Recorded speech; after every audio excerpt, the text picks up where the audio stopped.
نحمده ونصلي على رسوله الكريم اما بعد فاعوذ بالله من الشيطان الرجيم بسم الله الرحمن الرحيم اللهم صل على سيدنا مولانا محمد النبي الأمي وعلى آله وصحبه وبارك وسلم تسلیما کثیرا کثیرا۔ الحمدللہ ہم یہاں پہ نبی اللہ کا جو دین ہے، جو نبی صلی اللہ علیہ وآلہ وسلم نے ہم تک پہنچایا، وہ سیکھنے کے لیے بیٹھے ہوئے ہیں۔ آج ہم ایک بہت اہم موضوع کے اوپر اللہ کے فضل سے بات کریں گے۔ اللہ تعالیٰ ان باتوں کو ہمارے دل میں اتار دیں۔ ہم نے بات کی آپ صلی اللہ علیہ وآلہ وسلم کے ازواج مطہرات اور جو آپ صلی اللہ علیہ وآلہ وسلم کی باندیاں تھیں ان سے متعلق، اور ہمیں یہ بھی بتایا کہ جس چیز کا بھی تعلق آپ صلی اللہ علیہ وآلہ وسلم سے ہو جائے، اس کی عزت، اس کی قدر و قیمت اللہ تعالیٰ کے یہاں بہت بلند ہوتی ہے۔ تو جو بھی آپ صلی اللہ علیہ وآلہ وسلم کے متعلقین ہیں، ان کی عقیدت ہمارے دل میں ہونی چاہیے، ان کی عزت ہمارے دل میں ہونی چاہیے، اور اپنی ہر چیز سے زیادہ، اپنے ماں باپ سے زیادہ، اپنی اولادوں سے زیادہ ہمیں محبت ان متعلقین سے ہونی چاہیے، اور آپ صلی اللہ علیہ وآلہ وسلم سے محبت تو ہمیں ہونی ہی چاہیے۔ تو ہم نے دیکھا تھا کہ آپ صلی اللہ علیہ وآلہ وسلم کی کل 11 ازواج مطہرات ہیں، اور ان میں سے 9 آپ صلی اللہ علیہ وآلہ وسلم کے وصال کے وقت موجود تھیں، اور 2 کا انتقال آپ صلی اللہ علیہ وآلہ وسلم کی زندگی میں ہی ہو گیا تھا۔ اس کے علاوہ کچھ کنیزیں بھی آپ صلی اللہ علیہ وآلہ وسلم کی تھیں، ان میں سے 4 کے نام ہمیں معلوم ہوئے تھے جو لکھتی ہے یہاں پہ کہ سیدہ ماریہ قبطیہ رضی اللہ تعالیٰ عنہ، جن سے آپ صلی اللہ علیہ وآلہ وسلم کے بیٹے پیدا ہوئے تھے، اور اس کے بعد سیدہ ریحانہ بنت شمعون رضی اللہ تعالیٰ عنہ، سیدہ نفیسہ رضی اللہ تعالیٰ عنہ، اور سیدہ جمیلہ رضی اللہ تعالیٰ عنہ۔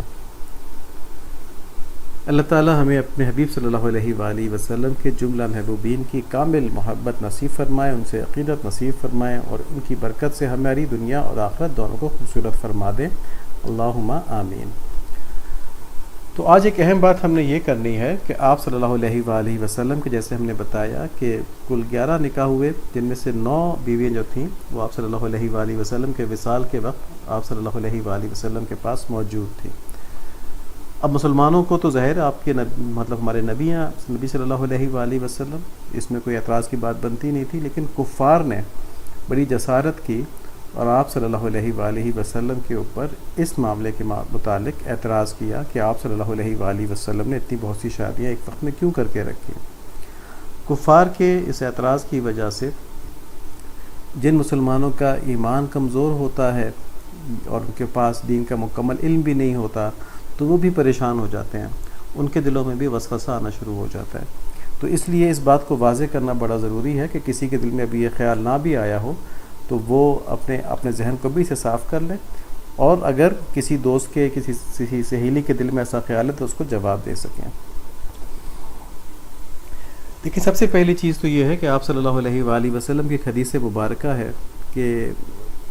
نبی صلی اللہ علیہ وآلہ وسلم نے فرمایا کہ بعض آدمیوں کے پاس شیطان آتا ہے اور یہ کہتا ہے کہ فلاں چیز کو کس نے پیدا کیا، تو آدمی کہتا ہے فلاں کو فلاں نے پیدا کیا، یعنی احمد کو اس کے والد محبوب نے پیدا کیا، اور محبوب کو ان کے والد رضا نے پیدا کیا، اس طرح سے بات چلتی جاتی ہے۔ تو آخر میں وہ کہتا ہے، پھر بندہ آخر میں کہتا ہے کہ وہ آدم علیہ السلام کی اولاد تھے، آدم علیہ السلام کو اللہ تعالیٰ نے پیدا کیا، تو پھر شیطان کہتا ہے کہ اللہ تعالیٰ کو کس نے پیدا کیا۔ تو آپ صلی اللہ علیہ وآلہ وسلم نے نصیحت فرمائی ہے کہ جب اس طرح کے سوالات تک نوبت آ جائے تو بندے کو چاہیے کہ اللہ تعالیٰ سے پناہ مانگے اور اس سلسلے کو سوچنے کو ختم کر دے، اور وہ کہے کہ میں اللہ پر، اس کے رسول پر ایمان لے کر آیا ہوں، اور پھر ان باتوں کو مزید نہ سوچے۔ تو جو باتیں ہماری سمجھ میں نہیں آتی ہیں ان کے معاملے میں یہی رویہ ہونا چاہیے کہ جیسا اللہ ان کے رسول نے کہہ دیا وہ ویسی ہی ہیں۔ ہمارے نبی صلی اللہ علیہ وآلہ وسلم کے جتنے بہت سے نکاح ہوئے، یعنی کہ 11 نکاح ہوئے، اور 9 ازواج مطہرات آپ کے وصال کے وقت موجود تھیں۔ اس کی بہت سی حکمتیں علماء کرام نے لکھی ہیں، جن میں سے 2 بڑی حکمتیں یہاں پہ ہم ذکر کر رہے ہیں۔ ایک یہ کہ دین کی تعلیم کی غرض تھی کہ گھریلو معاملات بڑے اہم ہوتے ہیں، تو آپ صلی اللہ علیہ وآلہ وسلم کے ساتھ ایک خواتین کی جماعت تیار ہو گئی جن کے مختلف مزاج تھے، اور مختلف مزاجوں کے لحاظ سے انہوں نے اپنے اپنے طریقے سے آپ صلی اللہ علیہ وآلہ وسلم کو دیکھا، ان سے سیکھا، اور پھر یہ علم، اور خاص طور پہ جو گھریلو معاملات ہوتے ہیں، جو میاں بیوی کے اندرونی معاملات ہوتے ہیں، ان کا علم انہوں نے اپنے امت کے بیٹے اور بیٹیوں تک پہنچایا۔ تو ایک تو یہ حکمت تھی، اور دوسری حکمت بتائی گئی ہے کہ خاندانی تعلقات کو استعمال کرتے ہوئے دین کو مضبوط کرنا۔ تو عرب کا قبائلی نظام تھا، اور قبائلی نظام میں جو سسرالی رشتہ دار ہوتے تھے ان کی بھی بڑی اہمیت ہوتی تھی اور ان سے دشمنی نہیں کی جاتی تھی۔ تو کچھ نکاح ایسے ہوئے کہ جس کی وجہ سے ان قبائل سے دشمنی ختم ہو گئی، اور پھر جب دشمنی ختم ہو گئی تو ان قبائل نے اسلام کی حقانیت کو دیکھا اور پھر وہ اسلام کی طرف آ گئے۔ تو یہ بھی حکمت تھی۔ لیکن ہم آج کچھ اس حکمتوں سے ہٹ کے بات کریں گے، اور اس میں پہلی بات یہ کہ سورہ نجم میں آیت نمبر 2 سے 4 تک کہا گیا ہے، اللہ تعالیٰ فرماتے ہیں نبی صلی اللہ علیہ وآلہ وسلم کے بارے میں، ما ضل صاحبکم وما غوا وما ينطق عن الهوى ان هو الا وحی یوحی، کہ تمہارے ساتھی نہ راہ گم کی ہے انہوں نے، نہ وہ ٹیڑھی راہ کے اوپر ہیں، اور وہ اپنی خواہش سے کوئی بات نہیں کہتے، وہ صرف وہی کے بارے وہی کی بات کرتے ہیں جو ان پر اتاری گئی ہے، صرف یہ بات وہ کہتے ہیں۔ تو اس آیت میں ہمیں معلوم ہوا کہ آپ صلی اللہ علیہ وآلہ وسلم بڑی سیدھی راہ چلتے تھے۔ سیدھی راہ کون سی ہوتی ہے؟ اللہ تعالیٰ کا حکم ہوتا ہے، ٹھیک ہے۔ تو قرآن شریف گواہی دے رہا ہے کہ انہوں نے راہ گم نہیں کی ہوئی، وہ سیدھی راہ چلتے ہیں۔ دوسری بات قرآن شریف کیا بتا رہا ہے کہ اپنی خواہش سے کوئی کام نہیں کرتے، کوئی بات نہیں کہتے، بلکہ جو وہی ہوتی ہے وہی بات بیان کرتے ہیں۔ تو ان قرآنی آیات سے یہ بات ثابت ہوگی کہ آپ صلی اللہ علیہ وآلہ وسلم جو بھی کرتے ہیں، یا آپ صلی اللہ علیہ وآلہ وسلم نے جو بھی کیا وہی حق تھا، وہی اللہ تعالیٰ کی طرف سے حکم تھا۔ آپ صلی اللہ علیہ وآلہ وسلم کی ہر بات وہی کے مطابق ہوتی تھی، اور مؤلف القرآن میں ان آیات کی تفسیر میں لکھا ہوا ہے کہ آپ صلی اللہ علیہ وآلہ وسلم اپنے اجتہاد سے بھی جو بات کرتے تھے اس میں بھی وحی کی قوت موجود ہوتی تھی، تو اجتہاد صحیح ہوتا تھا، اور کہیں اگر امت کی تعلیم کے لیے اس اجتہاد میں کوئی کمی ہو بھی جاتی تو پھر وحی کے ذریعے اس کو درست کر دیا جاتا تھا۔ امت کی تعلیم کے لیے اس لیے کہا کہ کیونکہ اگر نبی صلی اللہ علیہ وآلہ وسلم کی ساری باتیں ایسی ہوتی کہ ان میں غلطی کا بالکل وہی نہ ہوتا، تو امت میں پہلے بھی عیسائیوں نے عیسیٰ علیہ السلام کو خدا بنا لیا تھا، اور اب بھی بہت سے لوگ نبی صلی اللہ علیہ وآلہ وسلم کے مقام کو بڑھاتے بڑھاتے شرک تک لے جاتے ہیں۔ تو امت کی تعلیم کے لیے آپ صلی اللہ علیہ وآلہ وسلم سے کچھ اجتہادی کیا کہنا چاہیے غلطیاں ہوئیں، جن کی کہ وحی کے ذریعے درستگی ہو گئی۔ تو یہ نبی کے ساتھ ہوتا ہے، نبی کے علاوہ کسی اور کی اجتہادی غلطی کی درستگی نہیں ہوتی۔ ہاں یہ ہے کہ اس کو اجتہاد کرنے کا ثواب مل جاتا ہے، غلطی کا گناہ نہیں ملتا، ٹھیک ہے۔ لیکن انبیاء علیہ الصلوۃ والسلام غلطی کے اوپر رہ ہی نہیں سکتے، فوراً وہی آ جاتی ہے اور اس کو درست کر دیا جاتا ہے۔ تو اب دیکھیں کہ آپ صلی اللہ علیہ وآلہ وسلم کے جتنے بھی نکاح ہوئے ان سب میں اللہ تعالیٰ کی تائید شامل تھی۔ اگر اللہ تعالیٰ کو منظور نہ ہوتا تو وحی کے ذریعے آپ صلی اللہ علیہ وآلہ وسلم کو ان نکاحوں سے روک دیا جاتا، ٹھیک ہے۔ اب اس کے بعد آپ صلی اللہ علیہ وآلہ وسلم کے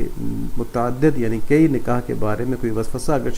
شیطان دل میں ڈال دے اور آدمی اس وسوسے کو پالنا شروع کر دے تو یہ اللہ تعالیٰ پر اعتراض بن جائے گا کہ اللہ تعالیٰ نے ان کو کیوں الاؤ کیا کوئی اتباع سے نکاح کریں۔ تو بندہ یہ اعتراض کر رہا ہے، اب بندہ اللہ تعالیٰ کی حکمت پہ اعتراض کر سکتا ہے؟ نہیں کر سکتا۔ اللہ تعالیٰ نے اپنے نبی کو اجازت دی، باقی مسلمانوں کو نہیں دی اجازت 4 سے زیادہ کی، تو یہ اللہ کا فیصلہ ہے اور ہم نے اس کے اوپر عمل کرنا ہے۔ اللہ تعالیٰ تمام مومنین کو ایسے وسوسوں سے اپنی پناہ نصیب فرمائیں۔ تو ہم نے یہاں پہ قرآن شریف کی مدد سے یہ دیکھا کہ آپ صلی اللہ علیہ وآلہ وسلم جو بھی کرتے تھے اس کی وحی کے ذریعے حفاظت ہوتی تھی۔ اگر کچھ غلط ہو جاتا تو آپ صلی اللہ علیہ وآلہ وسلم کو فوراً وحی آ جاتی کہ اس کام کو اس طرح کرنا ہے۔ تو جتنے بھی نکاح ہوئے اس میں اللہ تعالیٰ کی تائید شامل تھی، ان پہ اعتراض نہیں ہو سکتا۔ ایک اور بات سمجھنے کی یہ ہے کہ اللہ تعالیٰ کی ہر حکمت انسان کی سمجھ میں نہیں آ سکتی، اس لیے جس چیز کا اللہ تعالیٰ جتنا علم دے دیں اس پر اللہ تعالیٰ کا شکر ادا کرنا چاہیے اور اس علم پر عمل کرنا چاہیے، اور جس چیز کی حکمت اللہ تعالیٰ نہ بتائیں اس کو من جانب اللہ ہونے پر ایمان لانا ہی بندے کا کام ہے۔ اگر اپنے اوپر یہ گھمنڈ ہو گیا کہ ہم تو ہر چیز کو اپنی عقل سے سمجھ سکتے ہیں، تو اللہ تعالیٰ نے جو کام بتائے ہیں ان کی حکمت کو بھی اپنی عقل سے سمجھ سکتے ہیں، تو یہ تکبر جو ہے انسان کا کہ وہ تکبر کس بات کا کہ میں سب کچھ سمجھ سکتا ہوں، تو یہ تکبر گمراہی کا دروازہ کھول دیتا ہے۔ سورہ آل عمران کی آیت نمبر 7 ہے، اللہ تعالیٰ فرماتے ہیں اے رسول وہی اللہ ہے جس نے تم پر کتاب نازل کی، جس کی کچھ آیتیں تو محکم ہیں جن پر کتاب کی اصل بنیاد ہے، اور کچھ دوسری آیتیں متشابہ ہیں۔ اب جن لوگوں کے دلوں میں ٹیڑھ ہے وہ ان متشابہ آیتوں کے پیچھے پڑتے ہیں تاکہ فتنہ پیدا کریں اور ان آیتوں کی تعویلات تلاش کریں، حالانکہ ان آیتوں کا ٹھیک ٹھیک مطلب اللہ کے سوا کوئی نہیں جانتا۔ اور جن لوگوں کا علم پختہ ہے وہ یہ کہتے ہیں کہ ہم اس پر ایمان لائے، یعنی جو بھی ان آیتوں کا مطلب ہے ہم اس کے اوپر ایمان لے کے آ گئے کہ یہ اللہ تعالیٰ کو معلوم ہے اس کا مطلب، اور یہ سب کچھ ہمارے اللہ تعالیٰ کی طرف سے ہے، اور نصیحت وہی لوگ حاصل کرتے ہیں جو عقل والے ہیں۔ تو یہاں پر عقل مندوں کے بارے میں بتایا گیا کہ وہ متشابہات کے پیچھے نہیں جاتے، ان کے بارے میں بس یہ یقین رکھتے ہیں کہ اللہ تعالیٰ نے جو کہہ دیا وہی ٹھیک ہے، جو اللہ تعالیٰ کا بتایا ہوا اس کے اندر وہ ہے مطلب، اسی پر ہمارا ایمان ہے، تو اس کے پیچھے نہیں جاتے۔ اسی طرح ہمارے زندگی کے اندر بہت سی ایسی چیزیں ہوتی ہیں جو متشابہات لگتی ہیں، یعنی ان کی حکمت کو ہم نہیں سمجھ سکتے، اللہ تعالیٰ کی طرف سے ہیں، تو بس ہمارے اس پہ رویہ یہ ہونا چاہیے کہ ہماری سمجھ میں آئے یا نہ آئے، اگر اللہ تعالیٰ کی طرف سے ہے تو ہم اس کے اوپر اعتماد رکھتے ہیں، ایمان رکھتے ہیں۔ تو اللہ تعالیٰ ہمیں اتنا کامل ایمان نصیب فرما دیں، اللہم آمین۔ اب اس آیت میں دیکھیں یہ جو نبی صلی اللہ علیہ وآلہ وسلم کے متعدد نکاح ہیں ان کے بارے میں جو وسوسے پیدا ہوتے ہیں کمزور لوگوں کے یا کفار جو پیدا کراتے ہیں، شیطان جو پیدا کراتے ہیں، اس کا علاج بھی معلوم ہو گیا، اور وہ یہ بات معلوم ہو گیا کہ نبی صلی اللہ علیہ وآلہ وسلم کا جو بھی عمل ہے، ٹھیک ہے، تو وہ اللہ تعالیٰ کے حکم سے ہے۔ اب سمجھ میں آئے یا نہ آئے اس کے حق ہونے میں کوئی شک نہیں ہے، اور یہی ہماری بندگی ہے کہ ہم ایمان لے کر آئیں، ایمان لے کر آئیں کہ اللہ تعالیٰ نے جو بھی کہا وہ ٹھیک ہے، آپ صلی اللہ علیہ وآلہ وسلم نے جو بھی کیا وہ ٹھیک ہے، اس کے اوپر کوئی شک نہیں ہو سکتا۔ شک ہوگا تو ہم نے اللہ کے نبی صلی اللہ علیہ وآلہ وسلم کی رسالت پہ شک کیا یا پھر اللہ تعالیٰ کی حکمت پہ شک کیا، ٹھیک ہے، تو یہ بڑی واضح بات ہے، یہ تو کفر ہو جائے گا، اللہ تعالیٰ سے محفوظ فرمائے۔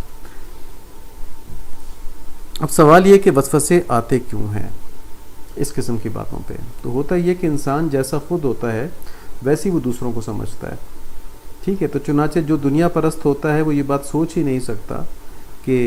جو ہمارے گھر میں بیویاں ہوتی ہیں ان سے تعلق دنیا پرستی کے علاوہ بھی ہو سکتا ہے، ٹھیک ہے۔ دنیا پرست اپنی طبیعت پر جس طرح کہ وہ خود ہوتا ہے، اس کے ذہن میں مختلف خیالات آتے ہیں نا، صحیح اور غلط، تو وہ اسی طرح نبی صلی اللہ علیہ وآلہ وسلم کو بھی نعوذ باللہ سمجھتے ہیں۔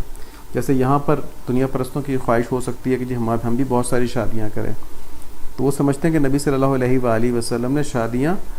اپنی خواہش کے مطابق شادیاں حاصل کرنے کے لیے کی نا، حالانکہ وہ تو نے اللہ تعالیٰ کا حکم پورا کرنے کے لیے کی تھی۔ تو اپنی کوتاہ نظری کی وجہ سے، اپنی کمی کی وجہ سے ہم آپ صلی اللہ علیہ وآلہ وسلم کے مقام کو نہیں پا سکتے، نہیں پہنچ سکتے، تو ہم اپنے مزاج کے مطابق سمجھتے ہیں کہ وہ بھی اسی لیے یہ کام کر رہے ہوں گے، تو اعتراض کر لیتے ہیں۔ اللہ تعالیٰ ہم کو اس سے محفوظ فرمائے اور کفار کو بھی اس سے محفوظ فرمائے، ان کو ایمان نصیب فرمائے، آمین۔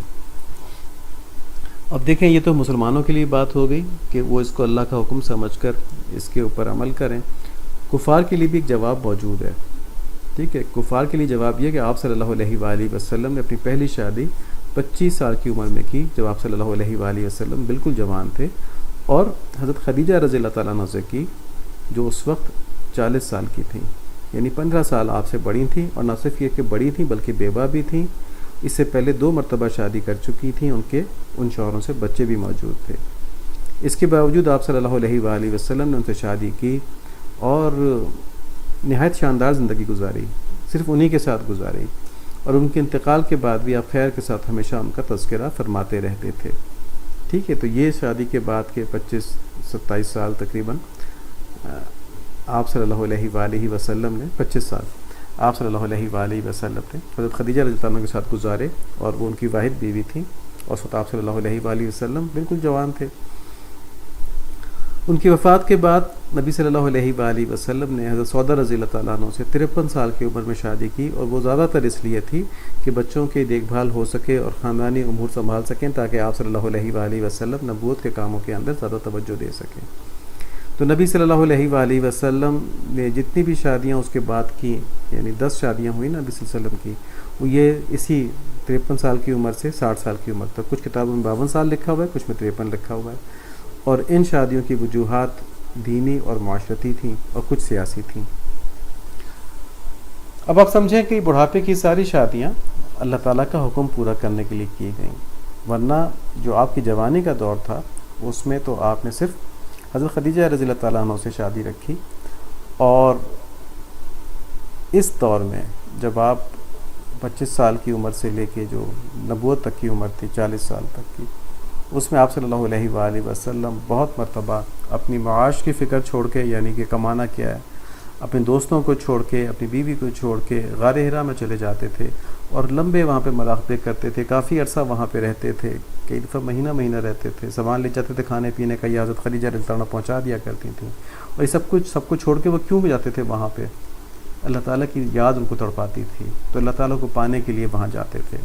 تو اب آخری بات یہ سمجھنے کی ہے کہ یہ کیسے ممکن ہے کہ اپنی جوانی میں تو سب کچھ چھوڑ کے آپ صلی اللہ علیہ وآلہ وسلم اللہ تعالیٰ کو پانے کے لیے غار حرا میں معتکف ہو جائے، اور جب اللہ تعالیٰ ان کو مل گئے، یعنی رسالت بھی مل گئی اور حبیب اللہ کا بھی بشارت مل گئی، اور آپ صلی اللہ علیہ وآلہ وسلم کا خاص تعلق ہو گیا اللہ تعالیٰ سے، معراج شریف میں دیکھ کر بھی آ گئے، تو بڑھاپے میں اللہ تعالیٰ کی طرف سے توجہ ہٹا کے نبی صلی اللہ علیہ وآلہ وسلم کی نعوذ باللہ توجہ نکاح کے اوپر چلی گئی ہو کہ بہت ساری شادیاں کر لو، تو یہ بہت جہالت کی بات ہے اگر یہ سوچا جائے۔ تو اس کا دوسرا جواب، یعنی اس کی دوسری نتیجہ کیا نکلتا ہے اس کا، کہ اگر یہ انہوں نے اپنے لیے شادیاں نہیں کی، خود تو وہ اللہ تعالیٰ کے ساتھ مصروف تھے، یعنی اللہ تعالیٰ کی یاد میں غرق تھے، کسی اور چیز کی ضرورت ہی نہیں تھی ان کو، تو پھر اللہ تعالیٰ کا حکم پورا کرنے کے لیے کی، اور اس میں اللہ تعالیٰ کی بہت سی حکمتیں ہیں۔ اللہ تعالیٰ ہمیں ہدایت نصیب فرمائے۔ جب آپ صلی اللہ علیہ وآلہ وسلم سے ایسی محبت نصیب ہو جائے کہ جس کی وجہ سے ایمان کامل ہو جاتا ہے، تو پھر ایسے وساوس ذہن کے اندر آ ہی نہیں سکتے، پھٹک ہی نہیں سکتے۔ تو اللہ تعالیٰ ہمیں ہر چیز سے زیادہ محبت اپنے حبیب صلی اللہ علیہ وآلہ وسلم سے نصیب فرمائے، یہ بہت بڑی نعمت ہے، یہ ہمارے تمام وساوس کی اور تمام گناہوں کا علاج ہے۔ ایسی محبت ہم کو مل جائے، اللہم آمین۔ ہمارے لیے بھی دعا فرمائیں، اور ہم آپ کے لیے دعا کرتے ہیں کہ اللہ تعالیٰ ہر سننے والے کے لیے ایسی محبت اس کے مقدر میں لکھتے ہیں کہ حبیب صلی اللہ علیہ وآلہ وسلم کی محبت اس کے تمام گناہوں کو اس سے چھڑوا دے اور تمام وساوس کو اس سے ہٹا دے، اللہم آمین۔ یہ بہت اہم بات تھی، اس کو ذہن میں اچھی طرح رکھیں، کوئی سوال ہو تو اس سے پوچھ سکتے ہیں، لیکن مسلمانوں کے لیے یہی بات ہے کہ نبی صلی اللہ علیہ وآلہ وسلم کی کوئی بھی بات ان کے خلاف کفار ذہن میں ڈالیں، وہ تو کافر ہیں، وہ تو کفر کرتے ہی ہیں نا، تو ہمارے ایمان کے خلاف ہے کہ ہم ان باتوں کو اپنے دلوں کے اندر جگہ دیں۔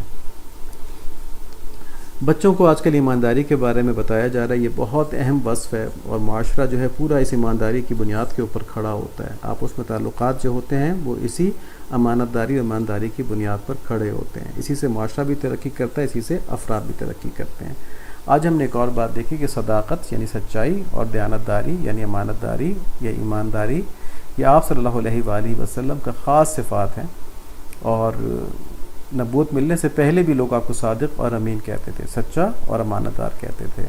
تو اگر ہم نبی صلی اللہ علیہ وآلہ وسلم کی پیروی کی نیت سے اس پر عمل شروع کر دیں تو انشاءاللہ سیرت مبارکہ کی پیروی کا ثواب بھی ہم کو ملے گا۔ عبادت کے بارے میں بات ہو رہی ہے کہ عبادت ایک بہت جامع مفہوم ہے، یعنی اس کی ڈیفینیشن یہ بتائی گئی تھی کہ کوئی بھی کام اللہ تعالیٰ کی رضا کے لیے شریعت کے بتائے ہوئے طریقوں پہ کیا جائے تو وہ عبادت بن جاتا ہے۔ تو نماز، روزہ، حج، زکوٰۃ بہت بڑی عبادات ہیں، اور ان کے علاوہ زندگی کے تمام کام جو ہم اللہ کی رضا کے لیے شریعت پر چلتے ہوئے کرتے ہیں وہ سب بھی عبادت بن جاتے ہیں، چاہے وہ رزق کے حلال کمانا ہو، چاہے وہ کسی کے ساتھ تعلقات میں اپنے غصے کا پینا ہو، چاہے وہ کسی کے ساتھ خیر خواہی کرنا ہو، یہ سب کچھ جب اللہ تعالیٰ کی رضا کے لیے کیا جائے گا تو یہ سب عبادت بن جائے گی، اور یوں ہماری پوری زندگی عبادت بن جائے گی۔ اللہ تعالیٰ ہماری پوری زندگی کو عبادت بنا دیں، اللہم آمین۔ نبی صلی اللہ علیہ وآلہ وسلم کے واقعات میں ہم نے آج حضرت عبداللہ بن مسعود رضی اللہ عنہ کا واقعہ دیکھا، جس میں انہوں نے اپنی طرف سے کوئی قبائلی سپورٹ نہ ہونے کے باوجود جا کے حرم شریف میں قرآن شریف پڑھ کے سنایا، اور اس پر ان کو خوب زد و کوب کیا گیا، اور وہ ڈرے نہیں، بلکہ ان کو میں دوبارہ بھی جا کے سنا سکتا ہوں۔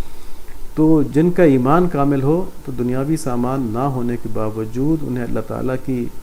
مدد کے اوپر اتنا بھروسہ ہوتا ہے کہ وہ بہت قوی ہو جاتے ہیں، بہت مضبوط ہو جاتے ہیں، اور اللہ تعالیٰ کی مدد کے سامنے انہیں کفار بہت کمزور نظر آنا شروع ہو جاتے ہیں، ان کی پرواہ نہیں کرتے۔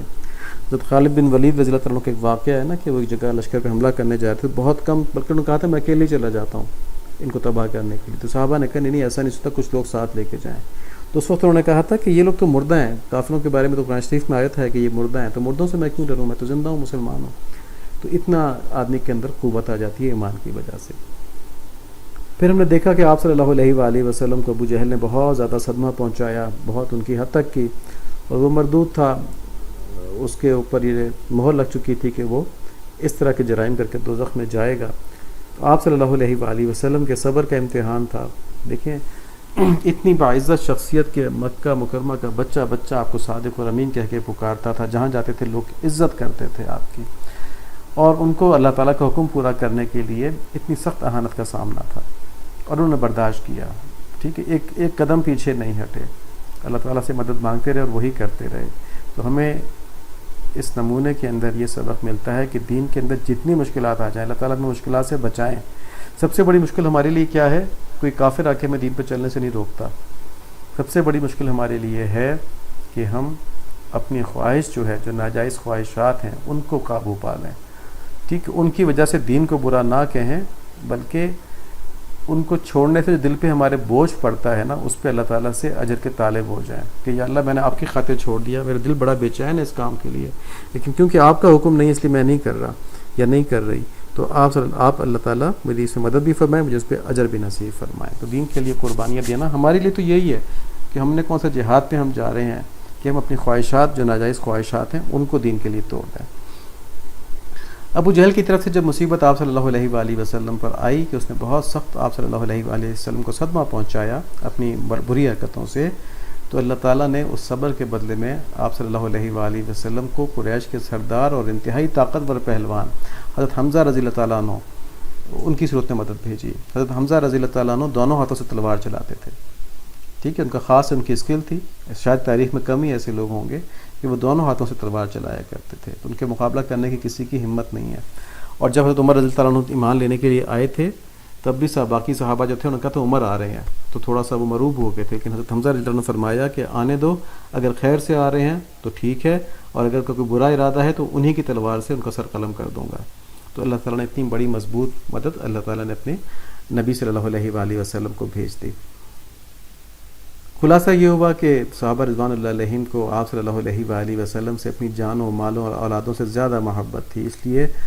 جو ایک دفعہ آپ صلی اللہ علیہ وآلہ وسلم کا ہو جاتا تو بس پھر وہ آپ صلی اللہ علیہ وآلہ وسلم کے حکم کے لیے سب کچھ چھوڑنے پہ تیار ہو جاتا۔ تو ہمیں بھی آپ صلی اللہ علیہ وآلہ وسلم سے ایسی ہی محبت رکھنی چاہیے، کیونکہ یہ محبت ایمان کے لیے لازمی ہے۔ اللہ تعالیٰ ہماری مدد فرمائے۔ سبحانک اللہم و بحمدک، اشہد ان لا الہ الا انت، استغفرک و اتوب الیک۔ اللہم صلی علی سیدنا مولانا محمد النبی الامی وعلی آلہ وصحبہ وبارک وسلم تسلیما کثیرا کثیرا۔ ربنا تقبل منا انک انت السمیع العلیم وتب علینا انک انت التواب الرحیم۔ یا اللہ اپنی رحمت سے ہمیں ہدایت نصیب فرما دیں، ہدایت کو ہمارے لیے آسان فرما دیں، اور ہمیں اپنی عبادت کرنے میں اور اپنی رضا کے لیے اپنی خواہشات کو مارنے میں یا اللہ خوشی نصیب فرما دیں اور رضا نصیب فرما دیں۔ اللہم آمین بحرمت نبی الکریم علیہ وعلی آلہ الصلاۃ والتسلیم۔ السلام علیکم ورحمۃ اللہ وبرکاتہ۔